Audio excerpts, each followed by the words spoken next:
Good afternoon, keepers of the cash. Gary B, the casual comic guy here, and I am here with the usual suspects today, and it is my great honor to have them. We got Jimmy Don Kerr and Slotted up 503. Slotted up 503. I can't do the pointing thing either, Jason. I know. I gave up. It's easy for me right now. I just do this. Right? Yeah, I'm just going Jason. No, look, I was going Jason, point at Gary. Right? It's okay. We can fail together. Yeah. Now, usually, so this is more of like an impromptu live show. Gets a lot of watches on the rewind. Usually, sometimes I'll get 7 or 8 people in on this live, sometimes up to 13. So we'll see how people filter in. It's weird because I notice with live streams that like if I'm waiting in a lobby, I'm watching you guys before the notification pops up to tell me you're live. So it's odd. There's like a YouTube delay. There is. Same with I hate the chat delay in StreamYard versus YouTube. Like, I'd like to be able to see the chat as it came up in StreamYard, just like it does in YouTube. Right, it's tough. All right, we got Super Cloudy. All right, it's my daughter. Hey, Super Cloudy. Oh, she just subbed me. Thank you. And so what we're gonna do today, guys, is we're gonna break down episode 4 of the Falcon and Winter Soldier. And the title of this one was "The Whole World is Watching," and you find out what they're watching by the end of the episode. But we'll get there. Let's not rush it. So to open the episode, we had the opening with Ayo and Bucky, the little flashback where she's telling him the program words, and she's seeing if he's broken free of the programming from the work they've done with him. And what did you guys think about that little flashback scene in the beginning? I'll go first off, if you don't care. I thought that was cool because that was one of the things like that stood out to me, and it's one of the best things that the MCU does is fill in these little holes because Bucky was there, he was in Wakanda.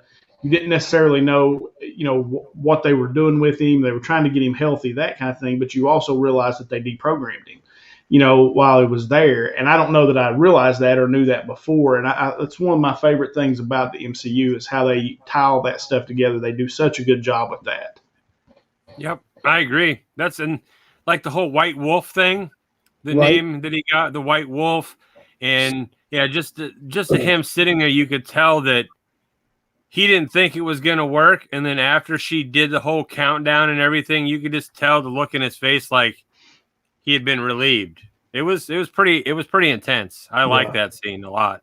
Yeah, I thought it was great too. And the acting in that scene was great. First, I want to shout out, hey, One Shot, how you doing? Super Cloudy, DJ Links, how are you, sir? Shop for Comics, thanks for stopping by. We got Troy from T Ravis and Spine Ticks. How you doing, gents? And thank you for joining us. It was great. What I loved about that scene is you really saw the actor Sebastian Stan is in that scene. You saw the trauma on his face. You saw the soldier breaking down. Not only breaking down for past crimes he's done that he couldn't help, but also breaking down because he's got a new sense of freedom. And then you saw the breakdown turn into the elation, which I thought was just greatly acted by him. From going from the crying to the happiness to the realization that he's now a free man in mind and body. And then, which is a big deal for him. Right. Especially when you've lived, 100 years under someone else's control, basically. Right. But so that segues into the discussion in the alley with Ayo about Zemo. And it circles back to the previous episode when he was going to break Zemo out, and Zemo told him it was nothing personal. You are a means to an end. Those are the exact same words he tells Ayo. He's a means to an end. There's a super soldier serum out there. We got to stop it. And she gives them 8 hours, and then they're coming for Zemo. And those women, Super Jesse, how you doing? Those women, those actresses that portray the Dora Milaje are incredible. I mean, every single moment they're on, they have nothing but this incredible screen presence about them, and they command your attention. It's intense. It is, and they're fantastic. I don't know how they cast them, but man, they got great actresses to play them. Were they in Black Panther? Yeah, those actresses Ayo were they in Black Panther. Well, Okay. all of them? I thought it was just the one. I could be wrong though. Well, the other ones I think are lesser, so you might not have noticed them. But Ayo is definitely the one in Black Panther and Civil War. Yep. With Bucky, and then it goes to the conversation into the apartment with Zemo, Bucky, and Sam about how Carly's killed people, and you see that conversation, and Zemo's saying they're talking about the super soldier serum and how it corrupts. It's that whole absolute power corrupts absolutely thing, right? And he's questioning if they're going to be able to do what needs to be done when the time comes. He will. And I like that you don't. Your handsome face, Gary. Oh, the over DJ. That's me doing you a favor, sir. It looks like it's a superhero mask. All you can see is from here down. Yeah. And so he can do it. Can be done. And what has been really done well is Zemo. I might have to change this up so we can all be seen here. How's that? We'll do it this way. Sorry, Jason. I gotta sit more centered now. Right. Well, now you're the center of attention, Jason. That should work. There you go. That should be Jimmy, shouldn't it? He'll be okay for a day giving it up. That's right. I will. I'm fine over here. On the right Daniel hand. Bruhl as Zemo has been incredible. The subtlety of his acting, the way he delivers the lines. And what Marvel's been doing really well is they had shaky villains at the beginning of the MCU in the start, but their villains now are well thought out. Zemo's intelligent. You can feel with Zemo and the way they're doing their villains. And you and I were having a discussion about this, Jason. The Flag Smashers aren't inherently bad. Neither is Zemo. There's things that they both talk about where you're like, they're right. When Zemo says something, you're like, he's right. When the Flag Smashers say something, you're like, that's a good, worthy cause. They're right. The problems are coming in with their means to an ends and how they go about accomplishing those goals. Yes, the way they're getting to the end of those goals, like you said. But their goals themselves are noble goals on both sides. With the bad guys so far. Who doesn't want a world united? Who doesn't want that borderless, united world where everyone gets along with everyone? That would be great. One world, one people. That was that's been their mantra, and you can't disagree with it. Yeah, I mean, you even had the Falcon talking to the leader of the group, and he was like, "Look, I get it. I agree with you. It's just the way that you're going about it." He had some clever line, that even she said, "You're either brilliant or you're a hopeless optimist." He had a brilliant line there, but yeah, no, I'm like you guys. They're brilliant, Gary. You're right as far as the way that they're really bringing these people out and the way they're explaining them, the depth they're giving them, especially with Zemo. I love Zemo actually. Right. So and it's all gray areas, and so they're having that conversation too. And then you go to just a good little part because I think part of the magic of the show is the banter between Bucky and Sam when he's like, "Yeah, when they're talking about the Danya Madani, and he goes, "Yeah, when my TT died, my TT," and Bucky's like, "Your TT, what's your TT?" He's like, "My aunt." All right, my auntie, yeah. All right. So what we learned about the funeral, and then you get a little hint that pays off later when Baron Zemo tosses Sam a Turkish delight. He says they're irresistible, and that comes into play later, and we'll get to that. But as far as that whole scene, do you guys feel like I do? Like every time they're in that apartment and they're having conversations, it's probably some of the best scenes on the shows, on the episodes. Yes, I agree. Because like I said, I think Zemo steals those scenes. I really do. Like you were talking about the guy that plays Winter Soldier at the beginning, that scene, he was so good. But I think when they're all together in the room, I think Zemo's fantastic. Yeah, he's like he reminds me sort of Loki, kind of like he's way smarter than people give him credit. He's manipulating everybody's mind. He's really leading the show. It's yeah. And what he does too, the role they put him in is what I like. Is even though Sam and Bucky keep saying they're not really partners and they had this weird rivalry, they may not think of themselves as partners, but they're obviously brothers. They obviously have the same thought processes. And the presence of Zemo brings that out when he has individual conversations with them. Because Sam and Bucky are always on the same wavelength. They're just not on the same wavelength when they talk to each other. So he's serving a whole other purpose, too, of showing that these guys are two sides of the same coin. They just don't get it yet. And I think that's the part that's overlooked. It kind of reminds me of like a new age Lethal Weapon, right? Right. Riggs and Murtaugh. Yeah. Yes. One's too old for this crap, and one's a little crazy. Right. Yeah, I love that too. And so we cut to the next scene, which was the Flag Smashers, and they're listening in that broadcast. And now they're being viewed as evil because of the tactics. I mean, Carly blew up a building, and then you see the other people falling in line like, well, people got to die for us to get our point across, which is the whole reason they kind of started a revolution anyway, is because they were displaced and not being cared for. And the way to go about that isn't by killing people like soldiers who are just instated to do a job. They're put in place. They're not the soldiers. That's not their policies. They're just like a police officer, just like a firefighter, just like a nurse, just like anyone. They're put in a place to do a job. If you're killing them, you're killing innocents. And I think all that's coming across nice. And you got Sam and Bucky. They're getting cold shoulders when they're trying to infiltrate the community and find out about the Doña Madani and find out where the funeral is. And that's when you see Sam reach out to Sharon to try to get some information. And you see Zemo being the master manipulator that he is with the kids and the candy, and he knows how to talk to them because it's his country more than Sam and Bucky do. And what do you guys think about the whole Zemo scene with the children?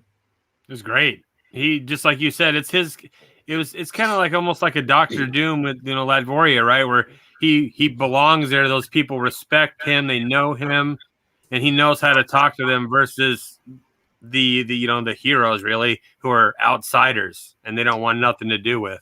Well, I thought it was an interesting scene too when they were kind of walking in, when they were coming into the city, and he was talking about how he used to come there as a kid, and how different it looks now. And I thought that was a really interesting scene. And then, you realize that he knew from the beginning what he was going to do, how he was going to get the information. He was taking that candy. He was going to talk to the kids. He knew exactly how he was going to get the info. And then you find out about his son in that conversation too with the little girl. It was my son's favorite. Yep. And it's those little things like you were referencing earlier, Jimmy. It's those little tie-ins, even when they happen in the same episode, that really shows you the strength of the writing at Marvel. Well, it's just the continuity is so together. You know what I'm saying? Like they reference in every show. They did it in WandaVision. They're doing it in this. And, and kind of tying it back to, like I said, the whole reason that he did what he did was because of his son and his family. And, the reason the Wakandas hate him, that's the whole reason he did what he did. So, I don't know. I think, like, again, he just steals the scene. He's great. And then he tells them, look, don't trust those guys, don't tell them anything. They're bad guys. And I think he's right. His little asides are fantastic. And I really like, he's a much better character than he was in Civil War. They've really fleshed him out in this in just 2 episodes. And It's hard to believe it's just 2 episodes. It feels like he's been in more, but I guess that's the presence he's made for himself there. So then we get the discussion about the rights and wrongs and how Carly's going through stuff. They need to find where the funeral's taking place. And then he calls Sharon. He wants her to do something. We find out what that is later. And talking about how the Flag Smasher, there's a conversation about how they killed the Golden Goose, which was the guy who made the super soldier serum. So Carly retrieves the serum. We see that. And then they have the whole conversation about how the guy used to look up to Cap. Now he looks up to her because she's a new representation of someone that looks like the people there. She's a hero to them, and she represents them. She's not some blonde pasty dude in an outfit. And the new Cap clearly is anything like the old Cap. And you had that conversation at the end with the guy she's with, where they're starting to make excuses for how they perform and how they're accomplishing their means when he says, we don't have the luxury of keeping our hands clean. And that was the power of Steve Rogers, which this show keeps giving you in little tidbits, is Steve never compromised, no matter what. These guys are compromising. The new Cap is compromising.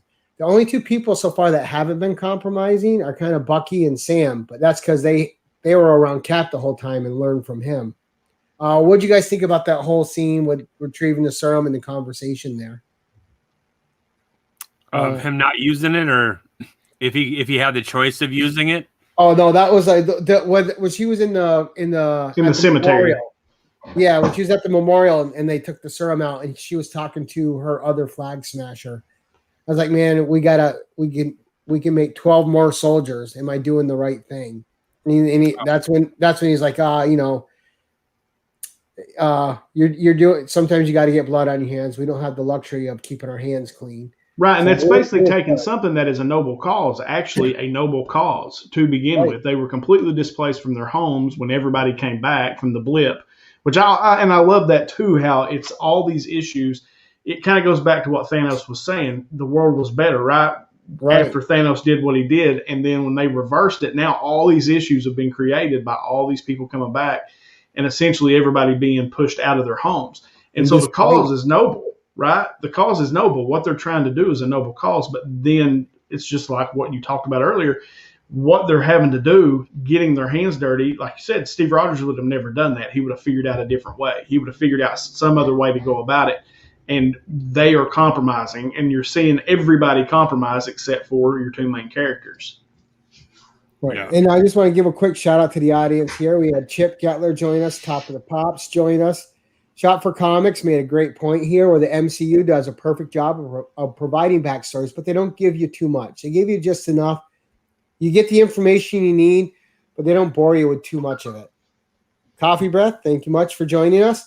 And then we're going to move on to the serum is how they make the change, right? And then you got John Walker and Battlestar arrive. And right on the scene, he doesn't approach them like a fellow hero. He's immediately aggressive. He's immediately like, what are you guys doing? He's immediately judgmental. I like to call him Captain Douchebag because that's what he is. All right, so you got John Walker and Battlestar arrive. You can already see John's frayed. He's trying to take control. He's got control issues. He's always got to be in control. He can't take it when he's not in control. And you have Battlestar, and the guy playing Battlestar has been great. But he's the conscience of John, and he's the guy with the reason. John's afraid. John's losing control mentally. Battlestar's not. He's a calm, in control soldier, and they're establishing him as John's reason. And I love the little confrontation where Zemo's going back and I'm going to deal with you after. And like we were talking about with Zemo, he has that great line. Oh, I'm sure it'll all come to an agreeable solution. Right. But, what do you think about their arrival, gents? Jimmy, you want to start this one? Sure. The thing with John Walker is, and you can see it kind of comes all the time, is he is having trouble. His self-confidence about being in that Captain America uniform, he doesn't think he necessarily deserves to be in it. He knows that he can't do what Captain America could do, and he doesn't think that the Avengers, Sam and Bucky, respect him. And I think that's where a lot of his mental part is coming from, is the weight of actually carrying that shield around. And then the fact that he doesn't think you've got actual Avengers here, people who were friends with Steve Rogers, and he just doesn't think they respect him because every time they do something, they're leaving him out. Yeah. They knew Captain America. They knew the real guy, and this guy ain't it. So, and I think he's just struggling with that. And approaching him like they do, they're not. He's not going to get that respect. I'm sorry. Go ahead, Jason. What did you think of that? He doesn't have the superpowers, just like Jimmy was saying. He doesn't have the powers that Captain America has. He feels, insufficient as Captain America. He doesn't. He feels like people like when he got his butt kicked by those Wakandans, right? He looks like, and he's like, they weren't even super soldiers. Right. We failed. He continued. He's living in failure over and over again, and that's what's driving him to the point of, where we end up getting. Well, and you see the failing over and over. With Sam meeting with Carly, and that's a great scene between Sam and Carly. Those two actors were great. Anthony Mackie kills it as Sam, and you see him being, they're playing into that career he had before he hooked up with Cap and became the Falcon, of being that grief counselor with soldiers, and he's making headway. He's actually almost got her talked down in reasoning because she's not unreasonable. She's starting to make bad decisions because she's not equipped to make the right ones, really. But he's reaching her, and then of course Captain Douchebag rushes in, and then you have the whole you have him trying to manipulate Bucky. Do you really want his blood on your hands, your partner's blood on your hands, which is foreshadowing something that's going to happen later, and that's all because of him. That whole conversation with Sam when he goes in alone, Bucky trusts him to do it. He goes in. He doesn't interrupt the funeral. He's very respectful. He talks to Carly. How'd that whole scene play out for you guys? You want to go for first, Jason? It was he basically convinces her that she's doing exactly what she is fighting against, and uses the words and gets her to admit to it. And then she's like, "Oh, I see what you did there. Basically like, good job." Right. I admitted to being exactly what I am fighting against. So he nailed it. That was a killer conversation. Oh yeah, it was one of the best. I was gonna say that was just one of the best conversations in the entire episode because of how he reached her. And like you said, he was using that grief counselor for veterans. Essentially, he was using that tactic with her, and it was working. Like you said, he basically showed her, "Look, I'm with you. I get it, but you're going too far." And she was about to stand down. I mean, like, she was getting it, and she was about to stand down until Captain Douchebag shows up. Yeah. And the great thing too is Sam's body language in that whole scene. Yes. Made sure it was always non-threatening, hands in his pockets, not threatening. Had his back to her. Yep, had his back to her, exposing himself as exposing a weakness to her, so she doesn't feel threatened by him, which was just directed beautifully and acted beautifully. And John messes it up, and as soon as he rushes in there, the trust with Carly's broken. Everything's fractured after that. You got Carly almost makes a clean escape. Of course, Zemo's already escaped again, and he takes a couple shots at her. He actually hits her, and then he's destroying the serum bottles. And then, of course, that shield probably should have killed him when it hit him in the head, but it didn't. It just knocked him out. He just needed a wet towel on top of it to get better. I'm like, oh man, that dude's face should be swollen up like this. But you see John staring at it, and you can see he's struggling with not being super himself, like you were hinting at earlier, Jason. And you see him pocket it. You know what he's gonna do. One vial left, and then you get it goes outside to Carly talking with her dude, and the power broker, they get a message from the power broker. He's pissed that his super soldier guy that makes the serum is gone, and he wants what they have.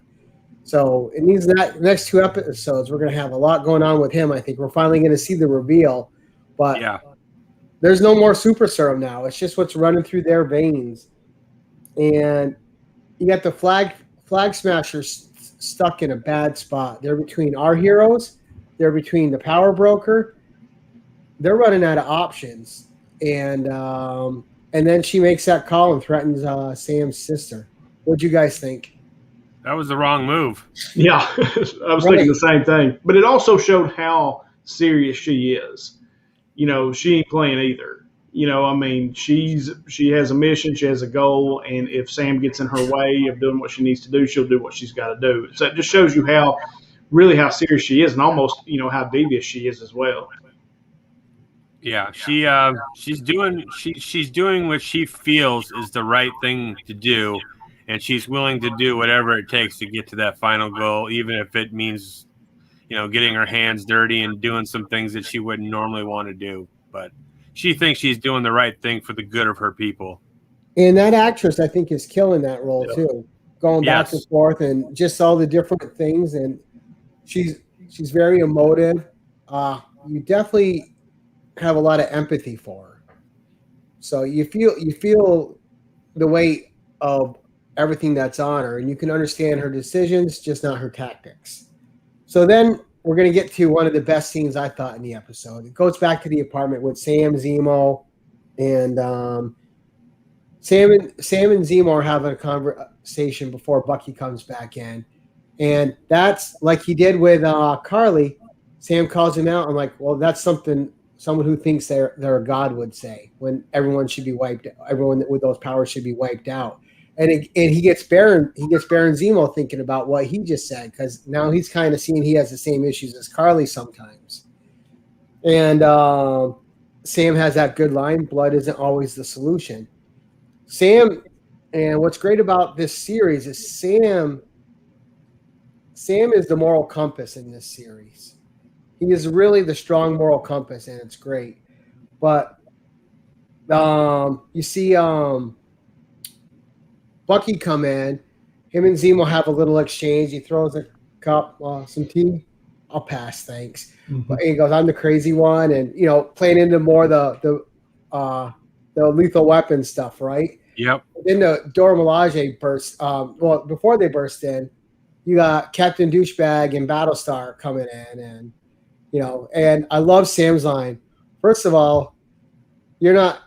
The only thing you're running in this room is your mouth. That's I love that. Yeah, that was great. Because he always enters every room like he's in control. Like, dude, these people don't work for you. You have no power over them. And everything with this guy is a bad approach. He could have had Sam and Bucky's respect. He almost did in that first episode in the back of the Jeep. He always says the wrong thing. He always approaches every situation the wrong way. He's like the dog trying to piss all over the yard and establish dominance, but he's not the dominant dog. And he can't, like you were saying, Jason, he can't handle it. And just when he goes as far as to threaten Bucky and to threaten Sam, and he's going to fight him and put his shield down. And I think Sam would kick his butt personally, but you see the Dora Milaje come in, and it's over for everybody in that room when they enter. Yeah. I thought that scene was great. Jimmy, why don't you start us out in this one? What did you think of that Dora Milaje scene? Oh, I loved it. Like that. I mean, they come in and just bossed everybody. Like it was just, they walked in, said, "Yep, sorry," and killed it and just whipped everybody's ass. I mean, like it was awesome. It shows you how bad the Wakandans really are. You know what I'm saying? They're not super soldiers or not anything. They just come in and they're bad because they are trained.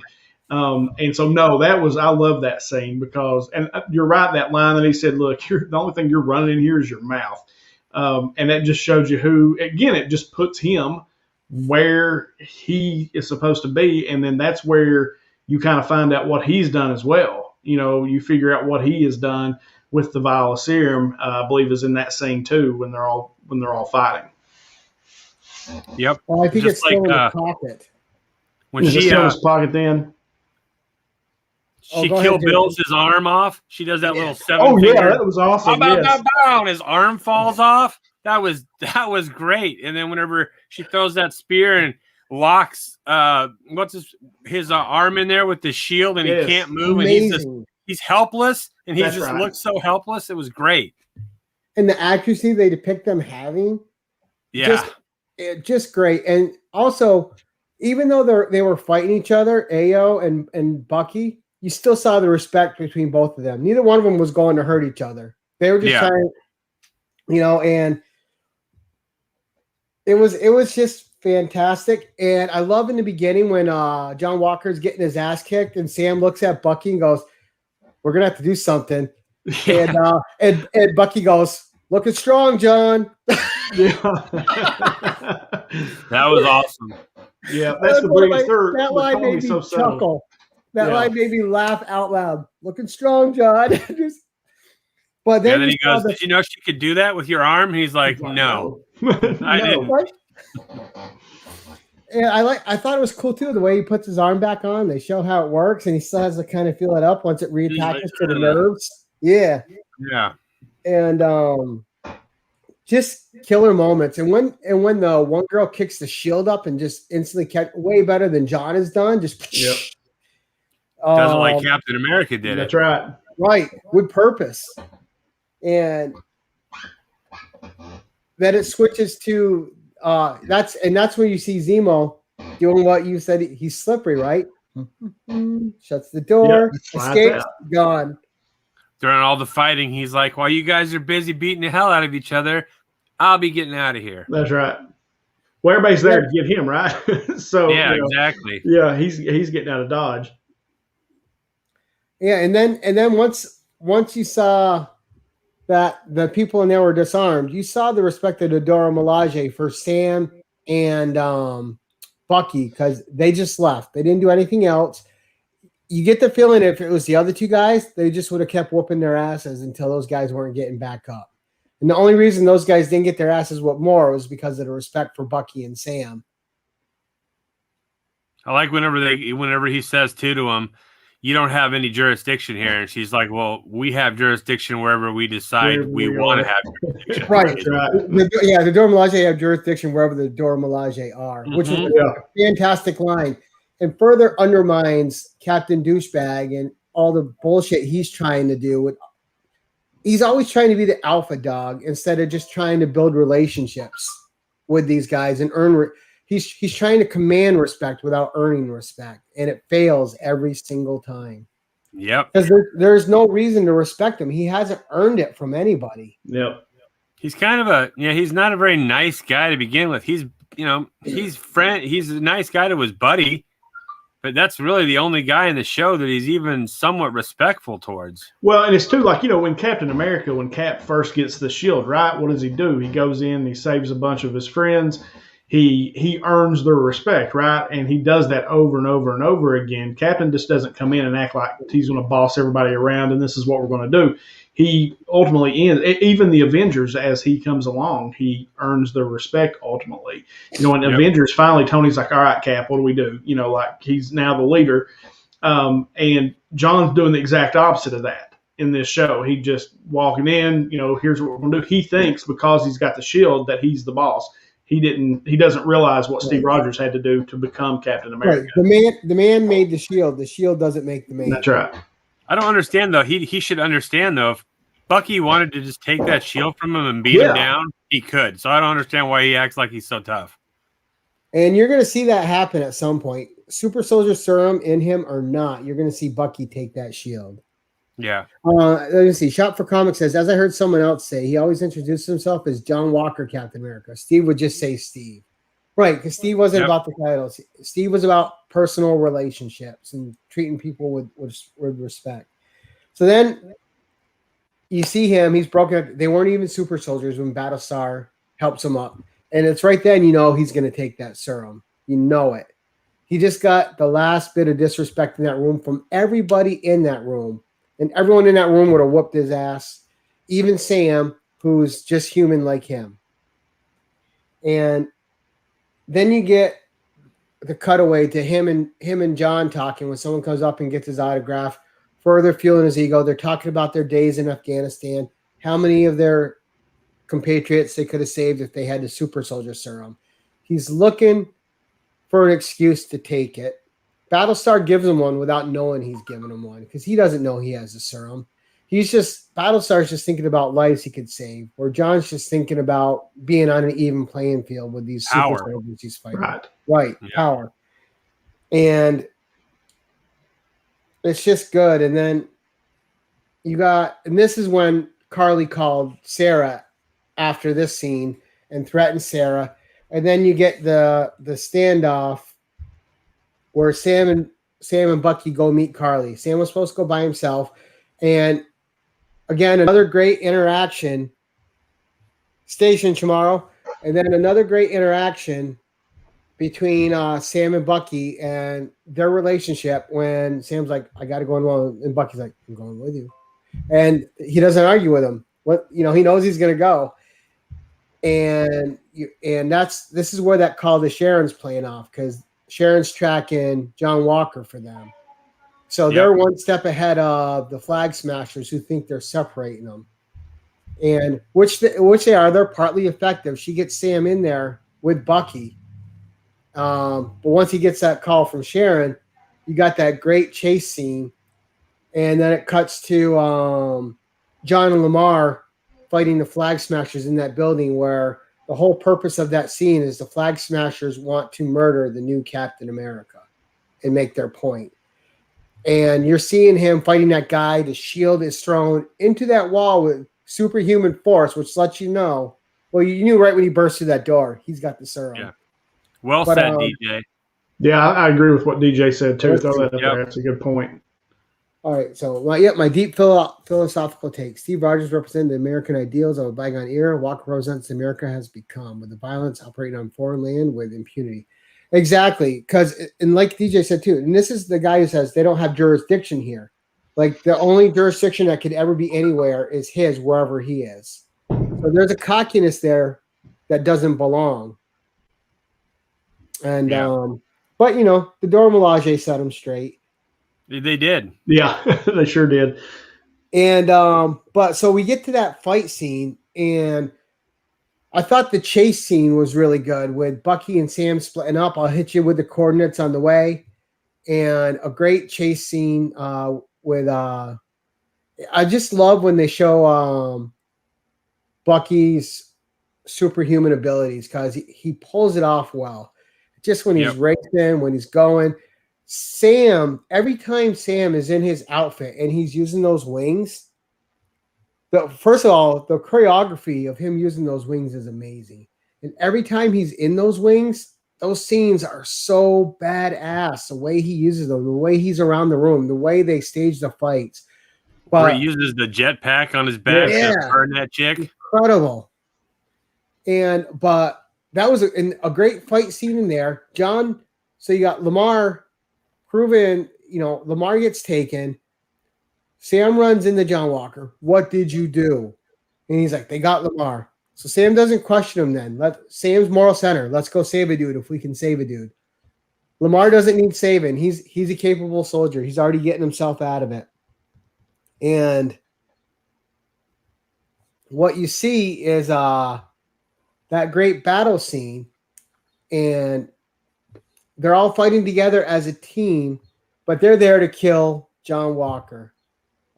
And you see Lamar, Battlestar, who escaped, come in and save him. And that's when Carly accidentally kills him in the battle. She already had murder on her mind. She kills the wrong person. And then you see it as a whole with the Flag Smashers, like, we messed up. This was not good. This wasn't right. They're disappearing. And then you see the final break of John's psyche.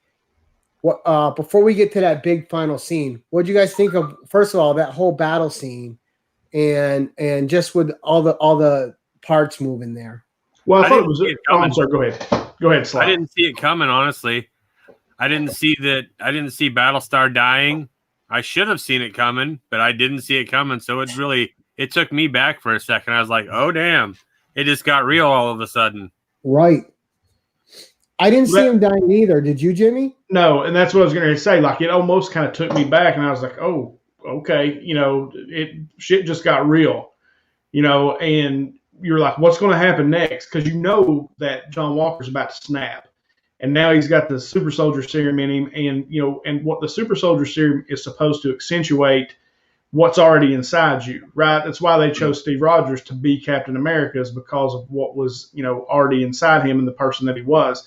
And so, when you see that happen, you're like, oh no, what's getting ready to go down. Right. And I think everyone watching that episode, I think there was a collective sigh across America for every time anyone was watching that and that scene happened. Because as much as a Captain Douchebag John Walker was, Battlestar Lamar was always a decent dude in every episode. He was his conscience.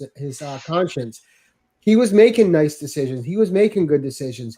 He was going about relationships in the right way. And then I thought it was right. I agree, Alex. I thought it was smart writing on Marvel's part, because you needed that final straw to pay off the final action of John Walker. Because if he would have, you get the chase after where John Walker jumps through the window, does the superhero landing, is just beating the crap out of that guy with the shield. and then you get the final murder on the steps. And I think if Battlestar lived and he chased the guy down and murdered him, it wouldn't have had the same impact, and it wouldn't have felt earned. It would have felt like they just wrote it in for it to happen. You had to have that death to break John's psyche, to make that moment earned in the episode. Otherwise, it just would have felt like writing it to write it. And this felt like a genuine reaction. And I don't know about you guys. That scene was brutal. 2, you got the title of the episode. The whole world is watching. And that image was so iconic with him standing there at the end with all the blood on the shield. Blood on the shield, yeah. In the shield, the MCU go a little dark for a change. Yeah. Oh, they're not afraid to go dark. They just do it differently. They do it thematically. But yeah, I like that. I mean, think about it though. That was his buddy, his brother and war buddy. He would have died for that guy, and then he just watched his best friend die. If you just watch your best friend die, you're probably gonna snap, even whether you have a super soldier serum in you or not. It's yeah. And I don't think he's to the realization yet that Lamar didn't have to die. Lamar ended up dying because of all the bad decisions he made up until that point. Right. You know, I don't know. Do you agree with that statement, Jimmy? Yeah, no, absolutely. Yeah. I mean, it just, the guy would have died if John had just listened to what the other guys were telling him, or had just kind of joined the team, so to speak, instead of going against what they were doing. I mean, clearly you got 2 Avengers here, right? Or, I mean, you know, Sam's an Avenger. You got the Winter Soldier. These guys know what they're doing. And ex-soldiers themselves. Yeah, and instead of kind of joining up and joining forces to do what they want to do, he wants them to join him and go his way. When they don't, he just, like you said, every decision he makes is the wrong one. He just keeps doing the wrong thing over and over and over again. It got his buddy killed eventually.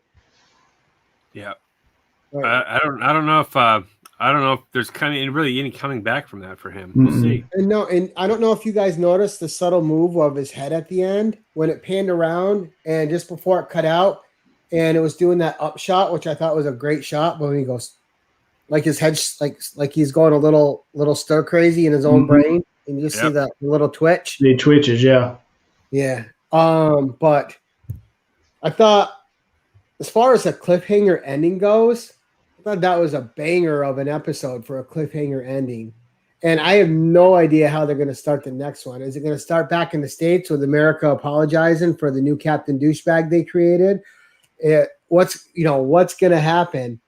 And Lumberjack, how you doing, sir? But overall, let's wrap up with our final thoughts. We'll start with you on this one, Jason. 1 through 5.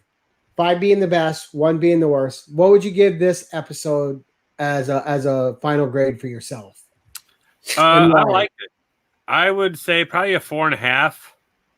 And as the show in general, I wasn't, like the hugest fan right off the bat. And when you asked me to review this episode, is really when I've watched all 4 episodes right after another, and it really is a lot better than I thought it would ever be. And the only negative thing I could even say about this show is if Batman would have died, he would have never left his buddies broke like Iron Man did. Just saying. I love it. So for me, Gary, I might slide. I'd probably give it a 4. To me, it was the best episode thus far, although I really enjoyed the prison break scene in 3. And that whole conversation between the Winter Soldier and Zemo, I really dug that one. But it's probably the best episode thus far for me.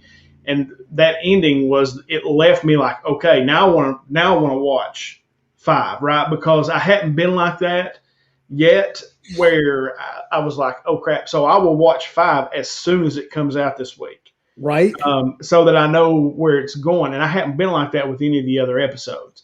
That's how I am too. I can't wait to see the next one, and I really never rushed to watch episode 1 until just recently, so it was good. I think too that's like the inherent quality and problem with these shows on the streaming services, right? They're set up as they go. Like a lot of people said the same thing about WandaVision. They weren't really tied in the first 3 episodes. I loved them, but I can understand why people weren't. But then once it's done, and then once you watch it as a whole, it's elevated after that. So it's weird. It's like getting your movie broke up. It's like getting the introduction to your movie, getting a few more minutes of it, it's like you're going to see your movie in piecemeal pieces, you know, and you're like, all right, that piece was pretty good, but man, that piece was even better. Oh, okay. Oh, this piece is great. And then once you got the whole, it's amazing. And after you see everything how it all the fibers tie together, how it's woven, how the tapestry's made, it's amazing. I like how Zemo. What's that? Like I like how they made Zemo like this whole new, like you can make a whole show about him now probably, and people would tune in and watch because of what they did with him in this show. I didn't ask you guys because you weren't on that episode, and I wanted to ask you guys. Last week when I reviewed it with my buddy Michael Cologne, who should be back next week. What did you guys did?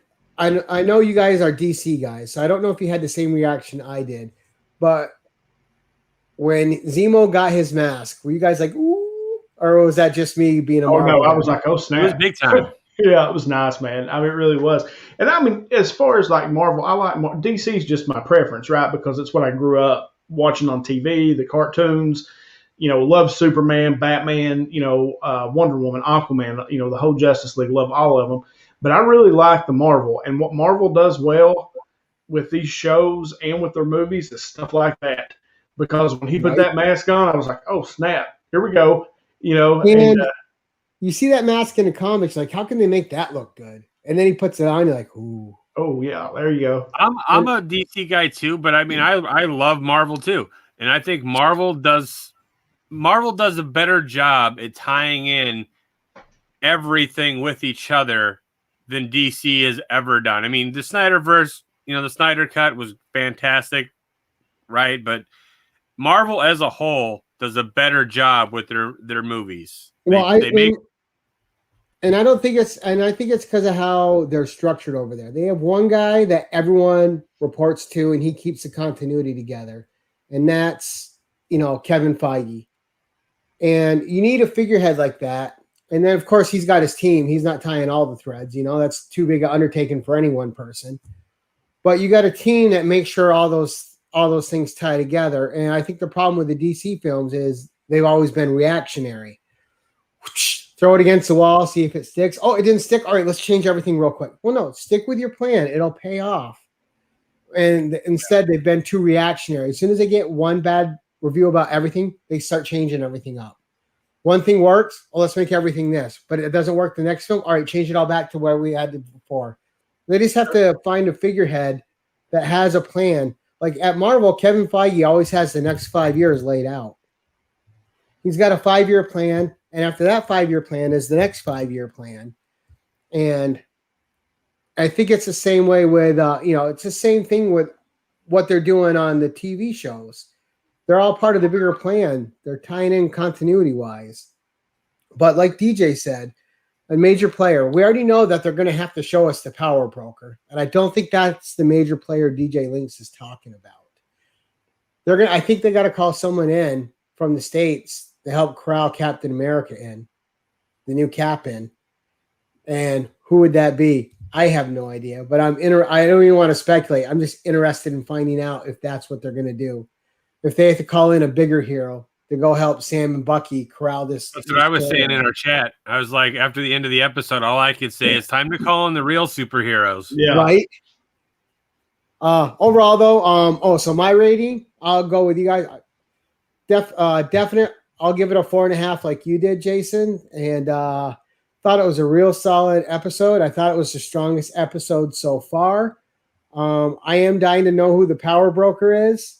So I can't wait for that reveal. Is it somebody we've already seen and not know we've seen them? Is it, it's got to be something. Yeah, Captain Planet. Or what's her face from Suicide Squad, right? The Cross. She's always running some crazy stuff. What's her? God, I can't think of her name now. Connor? Yeah, there you go. Even though it's DC, but Amanda Walker. Walker, there you go. Yeah. She's always up to no good. And the thing is that Shop for Comics has touched on. There's a ton of action in this episode, but at no point was it at the expense of story. The balance was really good. Yeah. Yeah, right. But all right, guys. So I think that was we ran for 50 minutes. I thought we covered everything pretty well. First, I want to say thank you guys for coming on and being my heroes and coming in to save the day and taking the spot of my buddy. He was at home helping his wife. She just had back surgery. Everything went great. So I really appreciate you both. I can always count on my usual suspects coming in and lending a hand. But before we sign off, the real question that I think Jason and I have for Jimmy is when his agent is going to contact us so we can do our next movie review on his channel. I know, get him on the spot, Gary. Good job. It definitely won't be today, but hopefully soon. I mean, dance season's pretty much over for now. The offices are almost open, so I'm hoping I'm going to get freed back up here for the most part. We do go to Disney World in a couple of weeks for Worlds, and once Worlds is done, then that's it, for the time being. So, but I do get to go to Disney, which is going to be fun. Get to see Star Wars Land. I haven't seen that. It's been a while since I've been to Disney, and get to ride the Avatar ride again. So if you've never been to Disney and done that, that is the stuff right there. That is the craziest ride in the world. It's like 4D. You got to get a little camera on yourself and do like a live show from Disney. I might have to do something. What happened to New Mutants? Jesse, I had never watched New Mutants. We still got it on. I know we still got it on Vudu. We bought it like the day we talked about doing the review. I'm like, we need to buy this movie so we can do this review. And I go, but I'm not going to watch it until I know when we're going to do the review, so it's fresh. Right? I still haven't watched it. Yeah. And now it's like 2 months later. I still haven't watched it. Like I still have not watched the movie. What have I been watching? I watched Suits. Has anybody ever watched that show? Suits came on USA. No, I never watched it. It's pretty good. Harvey Specter's my spirit animal. If you watch it, you'll know why. It's. I watch way too much YouTube to watch TV. Yeah. Me and Amy started watching that. Cat know, when Jason and I called Jimmy's agent, all they do is put us through to voicemail, and they never get back to us. That's true. Yeah. Yeah. Jimmy's a busy guy. What do you want me to do? I do the best I can. You're lucky I'm here today. So I thought for a second I wasn't going to get here. Oh, no. Thank you very much, guys. Again, wrapping up. Thank you guys very much for coming on. I love doing a live show with you guys anytime we can get together. I can't wait till we can do another live show together. Thank you guys very much. I want to say thank you to everyone in the chat. I had a great time reviewing the episode with you guys. And you guys are always welcome on my channel. Even if it's still just me and my buddy reviewing it, if you guys are free and want to jump on, the usual suspects, there's always a place on my channel for you guys, no matter what live I'm doing. Appreciate that. Thank you, gents. Man. Thank you, chat. And guys, sign us out. Slot it up, comic book world. Until next time. Keep it casual. And awkward end broadcast. Let's do